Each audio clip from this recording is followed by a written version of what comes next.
Hello friend, स्वागत है आप सभी का अपने चैनल आज क्लास में। और आज की इस क्लास में संस्कृत का जो चौथा चैप्टर है, संस्कृत साहित्य लेखिका, इस चैप्टर के सभी महत्वपूर्ण ऑब्जेक्टिव प्रश्न और सभी महत्वपूर्ण सब्जेक्टिव प्रश्न हम आपको पढ़ाएंगे। और जितना हम आपको पढ़ाएंगे उसी में से आपके फाइनल बोर्ड परीक्षा में ऑब्जेक्टिव और सब्जेक्टिव आएगा। और ये सभी प्रश्न फाइनल बोर्ड परीक्षा में 100% लड़ेगा, ये हमारा गारंटी है।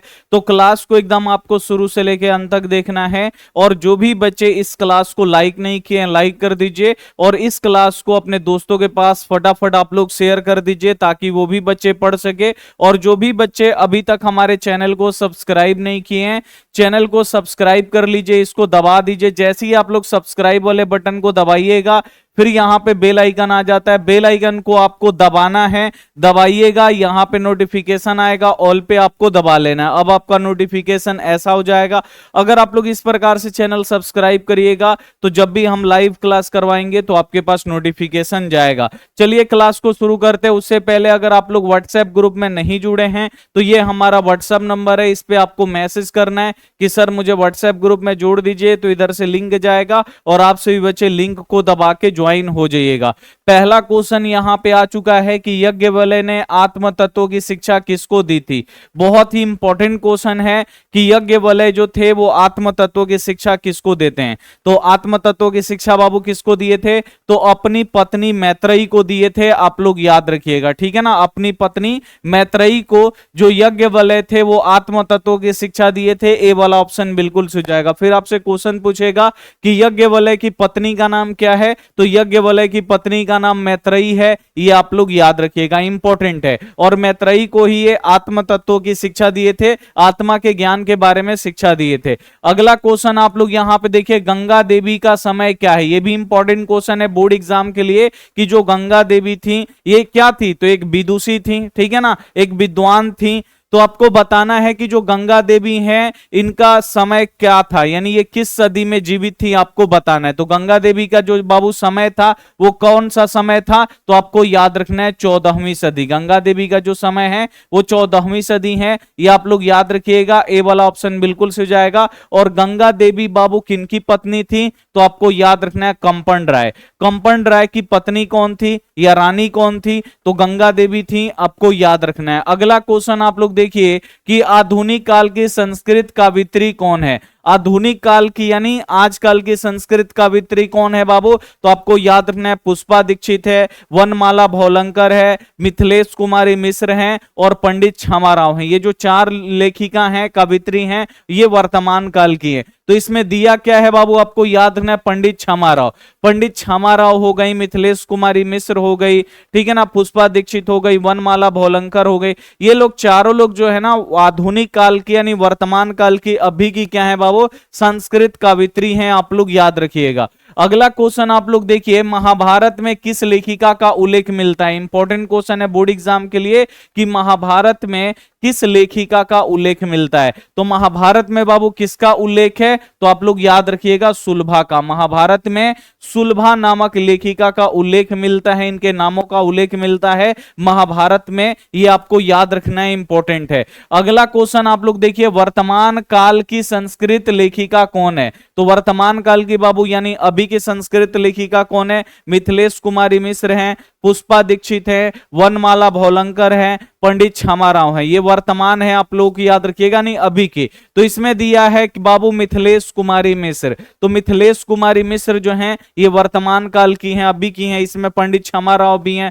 पुष्पा दीक्षित भी हैं, वनमाला भौलंकर भी हैं, ये आप लोग याद रखिएगा। अगला क्वेश्चन देखिए, वनमाला भौलंकर किस काल की संस्कृत कवियत्री है, यानी जो वनमाला भौलंकर है ये किस काल के संस्कृत कवियत्री हैं, तो ये वर्तमान काल की यानी अभी की हैं, आप लोग याद रखिएगा। डी वाला जो ऑप्शन होगा बिल्कुल राइट हो जाएगा। अगला क्वेश्चन देखिए, आधुनिक काल की संस्कृत लेखिकाओं में कौन अति प्रसिद्ध है, यानी जो भी आधुनिक काल के यानी जो भी वर्तमान काल की अभी की जितनी भी लेखिकाएं हैं, जैसे हो गई पुष्पा दीक्षित, वनमाला भावलंकर, मिथिलेश कुमारी मिश्र, पंडित श्यामा राव, इन चारों में अति प्रसिद्ध कौन है, अति फेमस कौन है, तो आपको याद रखना है पंडित श्यामा राव। जो पंडित श्यामा राव लेखिका हैं ये बाबू अति प्रसिद्ध है, ये चारों लोगों में जो आजकल की हैं, ठीक है, आप लोग याद रखिएगा, इंपॉर्टेंट है। अगला क्वेश्चन है विजय भट्टारिका किसकी रानी है। अब आपको बताना है विजय भट्टारिका जो है वो किसकी रानी है, तो आपको याद रखना है चंद्रादित्य की। विजय भट्टारिका किनकी रानी है, तो चंद्रादित्य की रानी है, आपको याद रखना है। अगला क्वेश्चन देखिए, पंडित श्यामा राव द्वारा रचित सत्याग्रह गीता किसके दर्शन द्वारा प्रभावित है। यानी जो पंडित श्यामा राव हैं वो सत्याग्रह गीता लिखती हैं, किसको देख के वो सत्याग्रह गीता लिखती हैं, तो गांधी जी का दर्शन हुआ था, गांधी जी को देखी थी और ये सत्याग्रह गीता लिखी हैं, और क्योंकि गांधी जी उस समय सत्याग्रह पे थे, सत्याग्रह कर रहे थे। तो यहां पे ए वाला ऑप्शन बिल्कुल सही हो जाएगा, इंपॉर्टेंट है, आप लोग याद रखिएगा कि पंडित श्यामा राव द्वारा रचित सत्याग्रह गीता किसके दर्शन से प्रभावित है, तो गांधी जी के दर्शन से प्रभावित है, ये आप लोग याद रखिएगा। अगला क्वेश्चन है कि यज्ञवल्क्य अपनी पत्नी मैत्रेयी को किसकी शिक्षा देते हैं। अब आपको बताना है कि यज्ञवल्क्य की जो पत्नी है मैत्रेयी, उनको यज्ञवल्क्य किस चीज का शिक्षा देते थे, तो आत्म तत्व का, यानी आत्मा के बारे में ज्ञान दे रहे थे, आपको याद रखना है। तो यज्ञवल्क्य अपनी पत्नी मैत्रेयी को किसका शिक्षा देते हैं बाबू, तो आपको याद रखना है आत्म तत्व का। किसका बाबू, आपको याद रखना है आत्म तत्व की शिक्षा देते हैं, यानी आत्मा के बारे में ज्ञान देते हैं। सी वाला ऑप्शन बिल्कुल सही जाएगा। अगला क्वेश्चन है शंकर चरित्र के रचनाकार कौन है। इंपॉर्टेंट क्वेश्चन है बोर्ड एग्जाम के लिए कि शंकर चरित्र के रचनाकार कौन है, तो शंकर चरित्र के बाबू रचनाकार कौन है, तो आपको याद रखना है पंडित श्यामा राव जो हैं शंकर चरित्र के रचनाकार है। शंकर चरित्र में बाबू किसकी चरित्र लिखी है, तो अपने पिताजी, जो इनके पिताजी है शंकर पांडुरंग, ठीक है ना, उनके चरित्र, क्योंकि वो भी बहुत ही बड़े विद्वान थे, ठीक है ना, विद्वान पंडित थे, तो अपने पिताजी का चरित्र लिखी है किस नाम से, तो शंकर चरित्र के नाम से, ठीक है ना।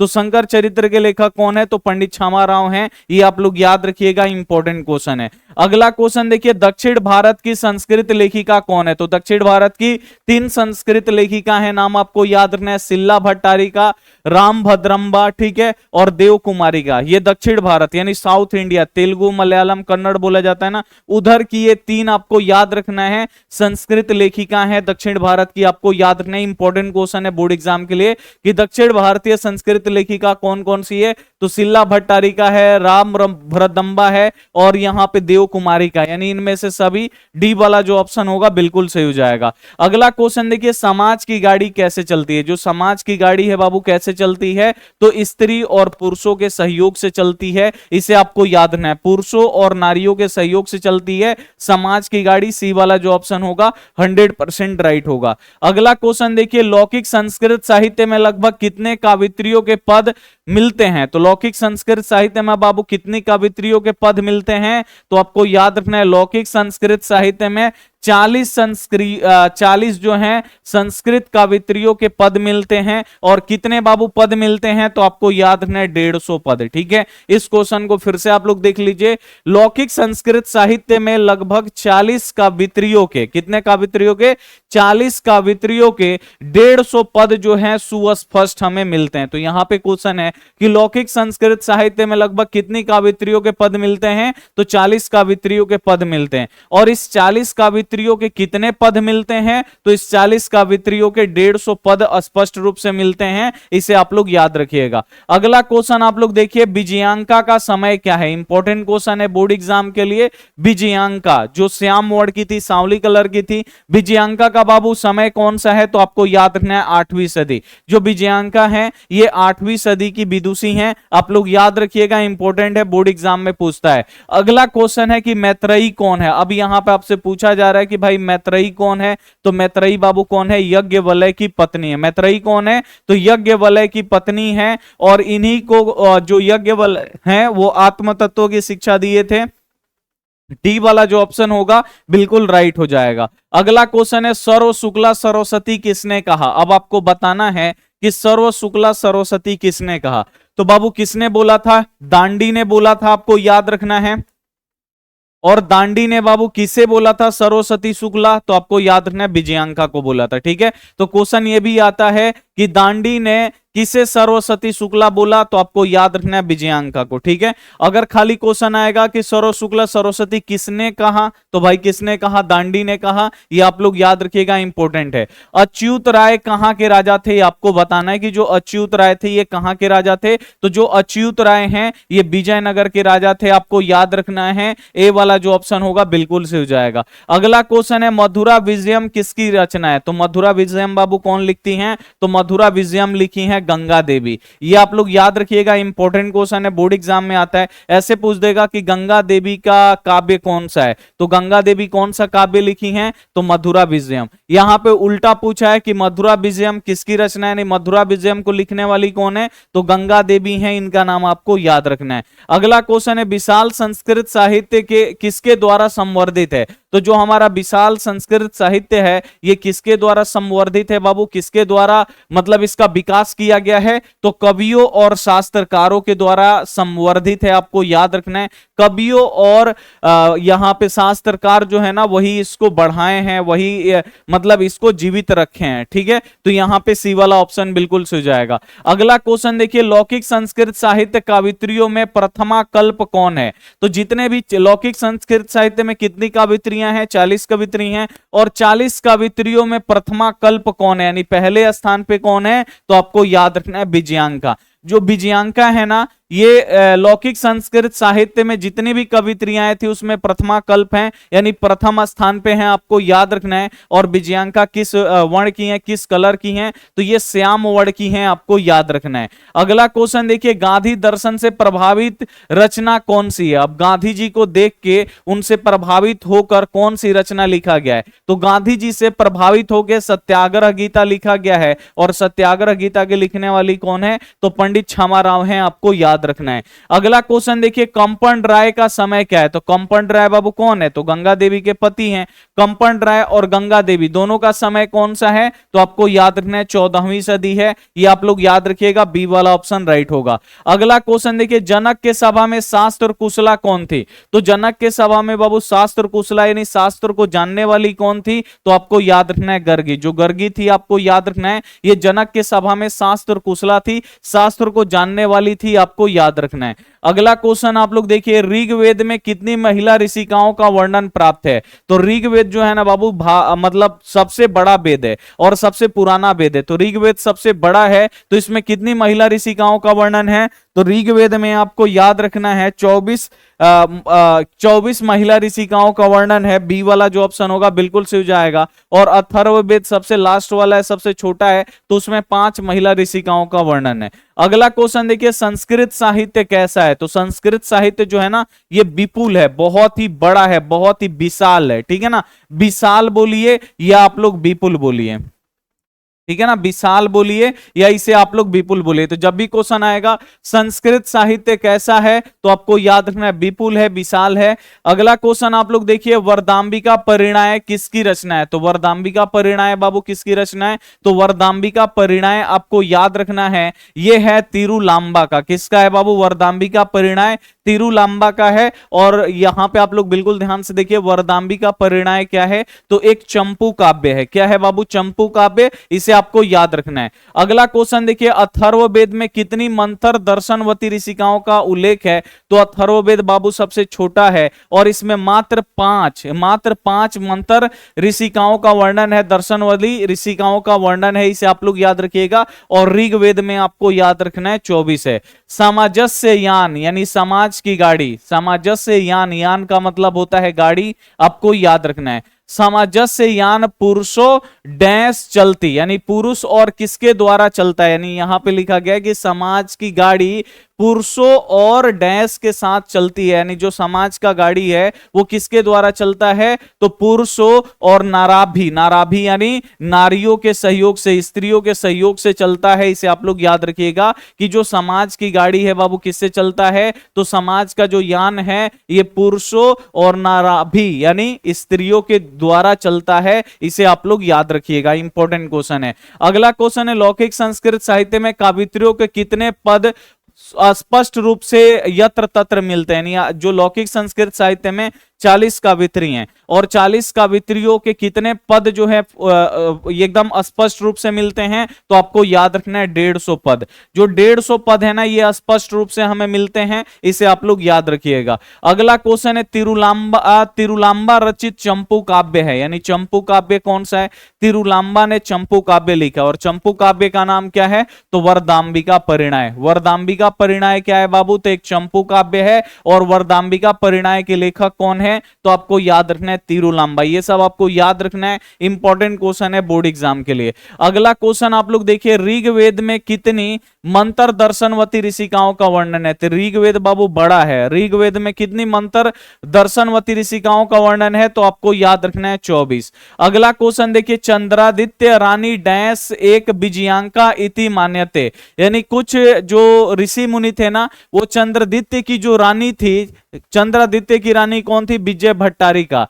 चंद्रादित्य की रानी है विजय भट्टारिका, उसे ही विजयांका लोग मानते थे, ठीक है ना। यानी जो चंद्रादित्य की रानी जो थी विजय भट्टारिका, उसे ही क्या मानते थे? विजयांका मानते थे। इसे आप लोग याद रखिएगा, इंपॉर्टेंट क्वेश्चन है। चंद्रादित्य रानी डैश एक विजयांका इति मान्यते, यानी यहां पे लिखा गया है कि चंद्रादित्य की जो रानी थी, डैश रानी, यानी कौन रानी थी? उसे ही विजयांका लोग मानते थे। तो चंद्रादित्य की रानी कौन थी? विजय भट्टारिका। और विजय भट्टारिका को लोग क्या मानते थे? कि वही विजयांका है, ठीक है ना, जो श्याम वर्ड की हैं। आप लोग याद रखिएगा। तिरुलांबा का समय कौन सा है? तो बाबू आपको याद रखना है, तिरुलांबा का जो समय है वो 16वीं सदी है, आप लोग याद रखिएगा। और इन्होंने ही चंपू काव्य लिखा है। अगला क्वेश्चन आप लोग देखिए, शंकर चरित्रम किसकी रचना है? तो शंकर चरित्र किसने लिखा है? तो आपको याद रखना है, शंकर चरित्र के जो लेखक हैं वो हैं, आपको याद रखना है, यहां पे छूट गया है, पंडित छामाराव। कौन है बाबू? यहां पे हम लिख देते हैं शंकर चरित्र के लेखक कौन है, तो आपको याद रखना है छामाराव।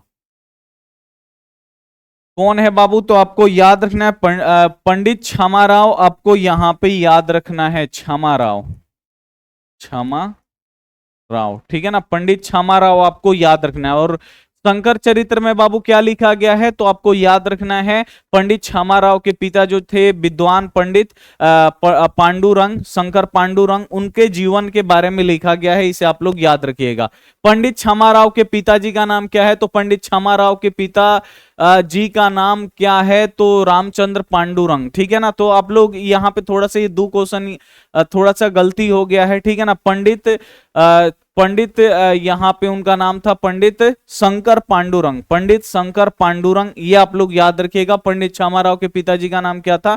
पंडित शंकर पांडुरंग, ये आप लोग याद रखिएगा। तो सब्जेक्टिव को ऑब्जेक्टिव क्वेश्चन हम आपको पढ़ा दिए, इंपॉर्टेंट क्वेश्चन था, इसे आप लोग याद रखिएगा, इसी में से आपके बोर्ड एग्जाम में आएगा। अब हम लोग चलते हैं यहाँ पे संस्कृत के इस चैप्टर का सब्जेक्टिव में। सब्जेक्टिव जो भी आता है इस चैप्टर का, वो भी हिंदी में ही आता है, कि आधुनिक काल के किन्हीं 3 संस्कृत लेखिकाओं का नाम लिखें, ठीक है ना। आधुनिक काल की यानी अभी की बाबू 3 संस्कृत लेखिकाएं कौन है? तो आपको याद रखना है, पुष्पा दीक्षित है, वनमाला भोलंकर है, पंडित छामाराव हैं, मिथिलेश कुमारी मिश्र है। तो उसमें से केवल 3 आपको लिखना है, आधुनिक काल के किन्हीं 3, यानी केवल 3 लेखिकाओं का नाम लिखना है। तो आप लोग लिख दीजिएगा, आधुनिक काल के 3 संस्कृत लेखिकाओं का नाम पुष्पा दीक्षित, वनमाला भोलंकर, मिथिलेश कुमारी मिश्र है, ठीक है ना। और एक कौन है बाबू? पंडित छामाराव। तो 3 को पूछा है, कोई भी आप लोग 3 को लिख दीजिए, ठीक है ना। इंपॉर्टेंट है कि आधुनिक काल के किन्हीं 3 संस्कृत लेखिकाओं का नाम लिखे, तो लिखेगा आधुनिक काल के 3 संस्कृत लेखिकाओं का नाम है पुष्पा दीक्षित, वनमाला भोलंकर और मिथिलेश कुमारी मिश्र। अगला क्वेश्चन देखिए, कौन दक्षिण भारतीय संस्कृत लेखिकाएं अपने यहाँ पे स्फुट पदों के लिए प्रसिद्ध हैं? अब आपको बताना है दक्षिण भारत की वो कौन कौन सी कवित्री हैं जो संस्कृत लेखिकाओं के लिए, संस्कृत में रचना करने के लिए बाबू प्रसिद्ध हैं। तो दक्षिण भारत की कौन है? तो शीला भट्टारिका है, देव कुमारिका, राम भद्रम्बा आदि है। आदि दक्षिण भारत की संस्कृत लेखिकाएं अपने अस्पष्ट पदों के लिए प्रसिद्ध हैं। तो ये आपको याद रखना है। वर्तमान काल की कौन कौन कवित्री है, दक्षिण भारत की कौन कौन कवित्री हैं? तो दक्षिण भारत की कौन है बाबू? आपसे पूछा जा रहा है कौन कौन दक्षिण भारत की संस्कृत लेखिकाएं हैं। तो शीला भट्टारिका, देव कुमारिका, राम भद्रम्बा आदि आप लोग याद रखिएगा। ये दक्षिण भारत की लेखिकाएं हैं जिनके जो स्फुट है वो हमें मिलते हैं। अगला क्वेश्चन देखिए, विजयांका कौन थी और उनका समय क्या माना जाता था? तो विजयांका कौन थी? तो आप लोग लिखिएगा विजयांका संस्कृत की एक विदुषी हैं जो श्यामवर्ण की हैं। विजयांका कौन है बाबू? तो संस्कृत की एक विद्वान है, ठीक है ना। और ये किस कलर की थी? श्यामवर्ण की थी। विजयांका का समय 8वीं सदी माना जाता है। और जो विजयांका थी, पूछा जा रहा है कि विद्या और उनका समय क्या माना जाता है, यानी वो किस समय की हैं। तो विजयांका आपको याद रखना है, ये 8वीं सदी की मानी जाती हैं, ये आप लोग याद रखना है कि विजयांका कौन थी और उनका समय क्या था। तो आप लोग लिखिएगा कि विजयांका संस्कृत की एक विदुषी हैं जो श्यामवर्ण की हैं और विजयांका का समय 8वीं सदी माना जाता है, ये आप लोग याद रखिएगा। अगला क्वेश्चन देखिए, विजयांका की विशेषताओं का वर्णन करें। जो विजयांका है इनकी क्या क्या विशेषता है आपको लिखना है। तो विजयांका संस्कृत की एक विदुषी हैं जो श्यामवर्ण की हैं और विजयांका का समय 8वीं सदी माना जाता है। विजयांका ने संस्कृत के अनेक काव्यों की रचना की, यानी जो विजयांका हैं वो संस्कृत के अनेक काव्यों की रचना की और संस्कृत को आगे बढ़ाने में मदद की। तो जब भी क्वेश्चन आएगा विजयांका की विशेषता, उनकी क्या क्या विशेषता है, तो लिखिएगा विजयांका जो है वो विदुषी हैं, ये भी एक विशेषता है कि वो एक क्या थी? विद्वान थी, ठीक है। और वो श्यामवर्ण की थी, ये भी विशेषता है, यानी वो सांवली कलर की थी। विजयांका का जो समय है वो 8वीं सदी का है, वो 8वीं सदी में उनका जन्म हुआ था, ठीक है। विजयांका जो है वो संस्कृत के अनेक काव्यों की रचना की थी, ये आप लोग याद लिख दीजिएगा, इंपॉर्टेंट है बहुत ही। अगला क्वेश्चन है, पंडित क्षमा राव की प्रमुख कृतियों का नाम लिखें। यानी जो पंडित क्षमा राव हैं इनके प्रमुख कृति कौन कौन से हैं आपको लिखना है। तो पंडित क्षमा राव के मुख्य कृतियों के नाम निम्नलिखित है। सत्याग्रह गीता भी लिखती हैं, मीरा लहरी भी लिखती हैं, कथा मुक्तावली भी लिखती हैं, विचित्र परिसघात्रा भी लिखती हैं, ग्राम ज्योति भी लिखी हैं। तो ये आप लोग याद रखिएगा, इंपॉर्टेंट है ये सब, मतलब ये आपको याद करना ही पड़ेगा कि जो पंडित क्षमा राव है वो उनकी मुख्य कृति कौन कौन सी है। तो सत्याग्रह गीता है, मीरा लहरी है, कथा मुक्तावली, विचित्र परिघात्रा है, ग्राम ज्योति आदि जो है वो पंडित क्षमा राव लिखी हैं। और ये भी लिखी हैं, शंकर चरित्र भी लिखी हैं, आपको याद रखना है। अगला क्वेश्चन देखिए, मधुरा विजय महाकाव्य का वर्ण विषय क्या है? तो मधुरा विजय जो लिखी हैं, मधुरा विजय, ये आपको बताना है कि जो मधुरा विजय महाकाव्य है इसका वर्ण विषय क्या है, यानी इसमें वर्णन करने योग्य क्या है। तो मधुरा विजय महाकाव्य में गंगा देवी अपने स्वामी मधुरै विजय की घटना का वर्णन की है। इसमें अलंकारों का सुंदर प्रयोग हुआ है, यानी यहाँ पे लिखा गया है कि मधुरा विजयम जो महाकाव्य है, जो किताब है, इसका वर्ण विषय क्या है। तो मधुरा विजय महाकाव्य में जो गंगा देवी हैं वो अपने स्वामी यानी जो उनके पति हैं वो मदुरै जीतते हैं, और किस तरह जीतते हैं उसका वर्णन इसमें की है, और इसमें अलंकारों का बहुत ही सुंदर प्रयोग हुआ है मधुरा विजय में। तो जब भी क्वेश्चन आएगा कि मधुरा विजयम महाकाव्य का वर्ण विषय क्या है, तो आप लोग लिखेगा मधुरा विजय महाकाव्य में गंगा देवी अपने स्वामी यानी अपने पति की मदुरै विजय की घटना की वर्णन किया। यानी मधुरा विजयम में जो गंगा देवी हैं अपने पति, इनके पति कौन थे? कंपन राय। जब वो मदुरै जीतते हैं तो जीतने कैसे कैसे जीतते हैं उसका वर्णन मधुरा विजयम में की है, और इसमें अलंकारों का बहुत ही सुंदर प्रयोग हुआ है। तो ये सब बहुत ही इजी क्वेश्चन है, इसे आप लोग याद रखिएगा। अगला क्वेश्चन है, संस्कृत साहित्य के संवर्धन में पंडित क्षमा राव के योगदान का उल्लेख करें। यानी संस्कृत को आगे बढ़ाने में पंडित क्षमा राव का क्या योगदान है। तो देखिए कभी भी संस्कृत क्यों जिंदा है बाबू, क्योंकि अभी भी हम लोग पढ़ रहे हैं, इसके कहानी को पढ़ रहे हैं। जिस दिन कहानी मान लीजिए नया नया लिखना बंद हो जाएगा, कविता बंद हो जाएगा, तो धीरे धीरे लोग क्या हो जाएंगे बाबू, वो भूल जाएंगे कि वो भी कुछ था। तो देखिए संस्कृत साहित्य के संवर्धन में पंडित क्षमा राव के योगदान का उल्लेख करना है। तो संस्कृत साहित्य के संवर्धन में पंडित क्षमा राव की योगदान बहुत ही बड़ा है। उन्होंने अपने पिता शंकर पांडुरंग का जीवन चरित्र, शंकर चरित्र की रचना की, संस्कृत में की। गांधी दर्शन से प्रभावित होकर उन्होंने सत्याग्रह गीता की भी रचना की। यानी जो पंडित क्षमा राव है वो भी संस्कृत में लिखती थी और संस्कृत को संवर्धित करती थी, संस्कृत को आगे बढ़ाती थी, संस्कृत को मतलब संस्कृत को आगे बढ़ाने में इनका योगदान है। लिखिएगा संस्कृत साहित्य के संवर्धन में पंडित क्षमा राव के योगदान बहुत ही बड़ा है। उन्होंने अपने पिता शंकर पांडुरंग के जीवन चरित्र, शंकर पांडुरंग के जीवन चरित्र शंकर चरित्रम की रचना संस्कृत में की, उन्होंने संस्कृत में इसकी रचना की। क्यों संस्कृत में रचना की, और भाषा में क्यों नहीं की? और भाषा में करती तो बाबू और भाषा आगे बढ़ता, संस्कृत में की तो संस्कृत भाषा आगे बढ़ा। और उन्होंने गांधी दर्शन से प्रभावित होकर, उन्होंने गांधी जी को देखा और गांधी जी को देख के प्रभावित हुई और संस्कृत में ही सत्याग्रह गीता लिखी, जिससे लोग पढ़े और संस्कृत भाषा क्या हुआ और आगे बढ़ा। यानी यहां पे लिखा गया है संस्कृत साहित्य के संवर्धन में पंडित छामाराव के योगदान क्या है, तो अगर आएगा तो इसे आप लोग एकदम 100% लिख दीजिएगा। एक एक क्वेश्चन इंपॉर्टेंट है, ऑब्जेक्टिव सब्जेक्टिव। थोड़ा सा ये चैप्टर और चैप्टर की अपेक्षा थोड़ा सा भारी है, तो इस पे आप लोग ज्यादा ध्यान दीजिएगा, बोर्ड एग्जाम में भी इसमें से ज्यादा क्वेश्चन आता है। हम आपसे मिलते हैं अगली क्लास में, तब तक अपना ध्यान रखिए, मन लगा के पढ़ाई करिए। Take care and bye.